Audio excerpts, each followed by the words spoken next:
I didn't stop asking for attention because I became stronger. I stopped because one day I noticed how exhausted I was from wanting it. Not wanting someone exactly, but wanting proof. Proof that I mattered. Proof that I was seen. Proof that my presence didn't need constant explanation to be acknowledged. That realization didn't arrive loudly. It came quietly, almost gently, like something inside me finally sitting down after standing for too long. That morning, I caught myself mid-thought, rehearsing words I hadn't been asked to say yet. I was already preparing how to sound calm, reasonable, easy to receive. I knew that version of myself well. The one who softened every edge before it could bother anyone. The one who asked for attention indirectly, through patience, through overgiving, through silence that secretly hoped to be noticed. And suddenly, the weight of that habit became impossible to ignore. I realized how much of my energy had been spent scanning the room instead of inhabiting it, watching reactions, measuring pauses, interpreting tone shifts like signals I had to decode correctly. Attention, for me, had never been something I simply allowed myself to receive.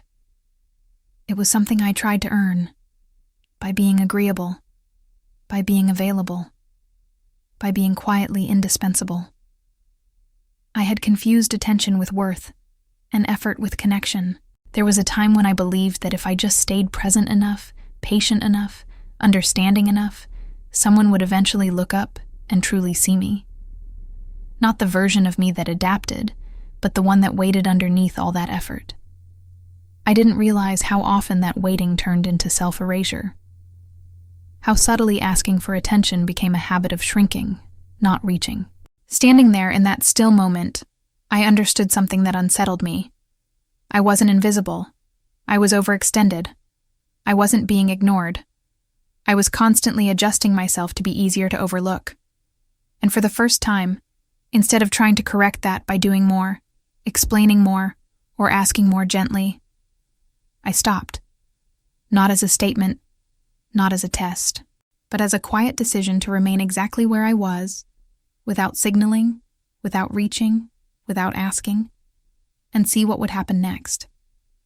When I stopped asking for attention, the silence felt unfamiliar at first, not empty, just unoccupied. There was no immediate reward, no reaction rushing in to reassure me that I had done the right thing. And that was unsettling. I had spent so long measuring my presence by how it was received that existing without feedback felt almost irresponsible, like leaving something unfinished. I noticed how instinctively I reached for small signals, a glance, a message, a subtle shift in posture meant to invite engagement. These gestures were so ingrained that I barely recognized them as requests anymore. They weren't loud enough to be called demands, but they were constant, quiet negotiations for relevance. And once I became aware of them, I couldn't unsee how often I performed them without realizing it. What surprised me most wasn't how others responded. It was how uncomfortable I felt sitting with myself when I stopped reaching outward. Without the habit of asking for attention, my thoughts grew louder. Not dramatic thoughts, but honest ones. Questions I had postponed for years suddenly had space to surface. What do I expect to happen when I'm noticed? What am I hoping attention will fix? And why does its absence feel personal, even when no one has promised it? I began to see that asking for attention had never been about being seen. It was about avoiding the feeling of being overlooked. And those are very different things. One comes from self-presence, the other from self-doubt. I had been living in the second for so long that it felt normal, familiar, almost safe. Letting go of that pattern didn't feel empowering at first. It felt like stepping into open air without knowing if there was ground beneath me. Still, something subtle began to shift. Without trying to attract attention, I noticed how much quieter my inner world became. Not numb, but steady. I wasn't performing my emotions anymore. I wasn't packaging myself in a way that felt easier to accept. I was simply there. And for the first time, That felt like enough to sit with, even if no one else acknowledged it yet. That's when I realized this wasn't a story about being ignored or finally being noticed. It was about what happens inside you when you stop asking to be chosen and start paying attention to yourself instead. Once I stopped asking for attention, the silence didn't stay contained inside me. It moved outward, quietly, into the spaces I shared with others. Conversations didn't stop, but they felt different, slower, less predictable. I noticed how often I had been the one guiding their direction, smoothing transitions, making sure nothing felt awkward or unfinished. At first, I felt the impulse to intervene rise almost automatically. There were pauses I recognized instantly, the kind I used to fill without thinking. A comment, a question, something small to keep things flowing. Holding back in those moments felt unnatural, like interrupting a reflex. My body leaned forward before my mind could catch up, then stopped itself. The discomfort surprised me, not because silence was painful, but because it revealed how deeply I had equated movement with connection. I had believed that attention needed to be sustained through effort, that relationships required constant motion to survive. Standing still challenged that belief in ways I wasn't prepared for. There were moments when the quiet felt almost too exposed. Without my usual signals, I could sense uncertainty in the room. Not hostility. Hesitation.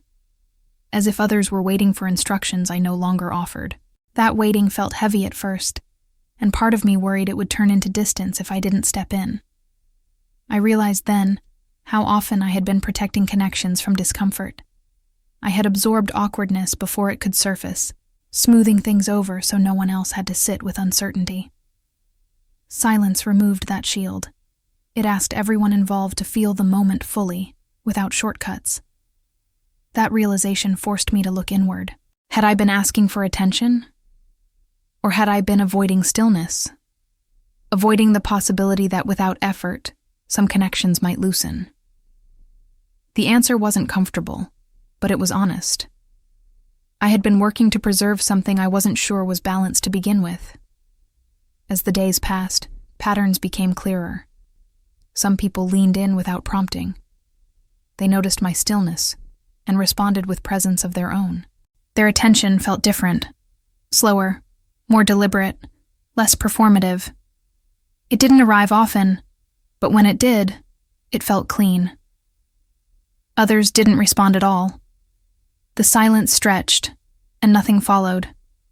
Instead of rushing to interpret that as rejection, I stayed with it.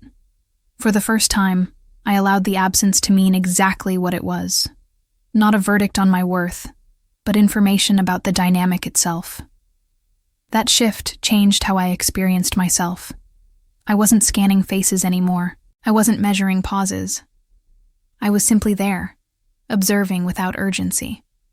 The world didn't collapse because I stopped asking for attention. It adjusted, and in that adjustment, clarity emerged. I began to feel a quiet confidence take root, not the kind that demands recognition, but the kind that doesn't depend on it. Silence stopped feeling like a risk and started feeling like a boundary, one that protected my energy instead of draining it. By the end of that phase, I understood something fundamental. Attention that needs to be requested rarely nourishes. Attention that arrives freely carries weight. And by choosing silence, I wasn't disappearing from the world. I was allowing the truth of each connection to reveal itself, without interference, without effort, and without asking to be chosen. At some point, I realized the shift was no longer invisible. It hadn't announced itself, but it had entered the room.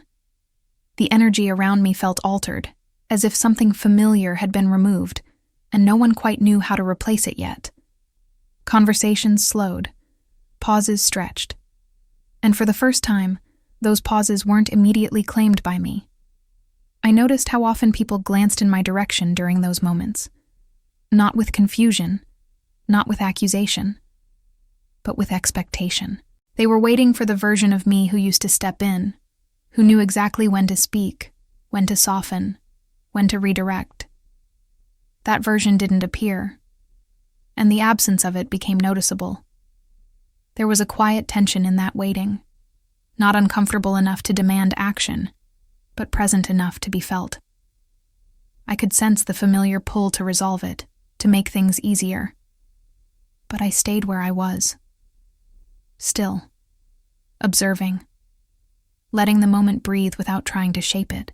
What surprised me was how quickly that stillness registered. Without my usual cues, others hesitated. They spoke more carefully. Sometimes they stopped mid-thought, as if checking whether I would fill the space they left behind. When I didn't, the responsibility subtly shifted back to them. I saw it in small gestures, a pause before speaking, a second look, a question left unfinished. These were not dramatic reactions, they were adjustments, signs that the rhythm had changed. And once the rhythm changed, it couldn't simply return to what it had been before. There were moments when attention arrived differently, not because I asked for it, but because the silence made room for it. Someone leaned in without being prompted. Someone stayed present longer. Those moments felt grounded, not rushed. They carried a weight that effort-driven attention never had. At the same time, there were moments when nothing happened at all. No response, no engagement. And instead of rushing to correct that, I allowed it to stand. I let myself feel the discomfort without interpreting it. That restraint felt unfamiliar, but it also felt honest. I realized then how much my previous behavior had protected others from needing to show up fully. My explanations, my signals, my emotional management had acted as shortcuts. Silence removed those shortcuts. It asked a simple, quiet question. Who will engage when the effort is no longer carried for them? That question wasn't something I asked out loud. I didn't need to. The room was already answering it in subtle ways. Some people stepped closer. Others stayed where they were. And for the first time, I didn't feel compelled to influence that outcome. Inside me, something settled. I wasn't bracing for rejection anymore. I wasn't hoping for recognition. I was simply present, watching how attention redistributed itself when I stopped directing it. That observation brought clarity without confrontation. By the end of that phase, it became clear. Silence doesn't go unnoticed when it replaces effort. It changes the balance. It reveals who is willing to meet you where you stand, without instruction, without prompting, without being asked. And that realization, quiet as it was, marked a point of no return. As time passed, the absence of my old behavior stopped feeling like an experiment and began to feel like a way of being. I wasn't monitoring my silence anymore. I wasn't checking to see if it was working. It simply became part of how I moved through the world. That steadiness surprised me. What once felt like restraint now felt natural. I began to notice how different my interactions felt when I wasn't quietly negotiating for attention. I listened without leaning forward. I spoke without preparing a follow-up explanation. I allowed moments to pass without trying to secure my place in them. That shift didn't make me distant. It made me clearer. There was a noticeable change in how my body responded to everyday moments. My shoulders stayed relaxed. My breath slowed. I wasn't bracing myself for being overlooked or misunderstood. Silence no longer carried threat. It carried space. And inside that space, I felt less fragmented than I ever had before. Some connections responded to that clarity almost immediately. Without effort on my part, attention arrived in quieter, more deliberate ways. It didn't rush in. It didn't overwhelm. It simply showed up. Those moments felt grounded, as if they were meeting me where I actually was, not where I had been trying to position myself. Other connections didn't change at all. The silence stretched, and nothing followed. But instead of interpreting that as rejection, I let it inform me. I allowed myself to see those moments clearly, without softening them, without filling in meaning that wasn't there. That honesty felt unfamiliar and liberating. I realized how much energy I had spent in the past managing outcomes, anticipating reactions, adjusting myself to avoid discomfort. Letting go of that responsibility returned something vital to me. I no longer felt obligated to carry the emotional weight of every interaction alone. There was a quiet confidence growing underneath it all. Not the kind that demands to be seen, but the kind that remains steady whether it is noticed or not. I wasn't proving anything. I wasn't withholding. I was simply present, trusting that whatever attention arrived would be enough, because it would be real. I stopped measuring my worth by responsiveness. I stopped counting pauses. I stopped assigning meaning to every silence. Instead, I noticed how differently I experienced myself when I wasn't constantly reaching outward.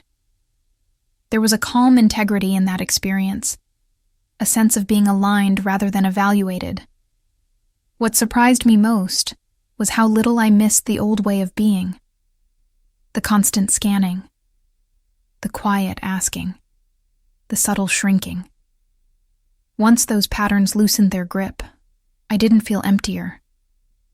I felt more intact, as if parts of me that had been dispersed were finally gathering back together.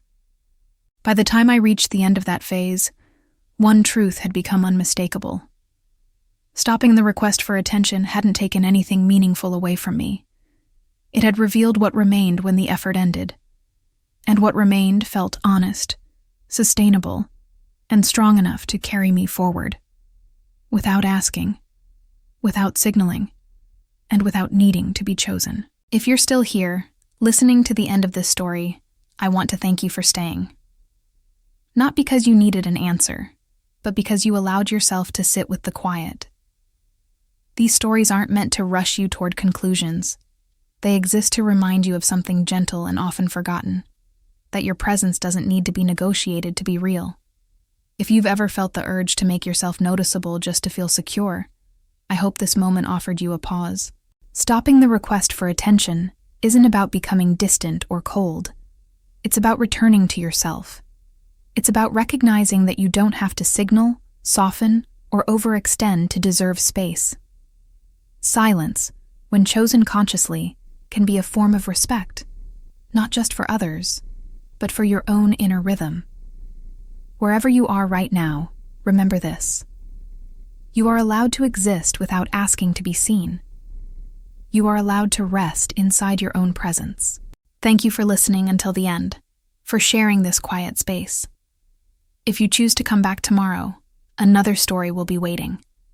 Another moment to pause, breathe, and feel a little more at home in yourself.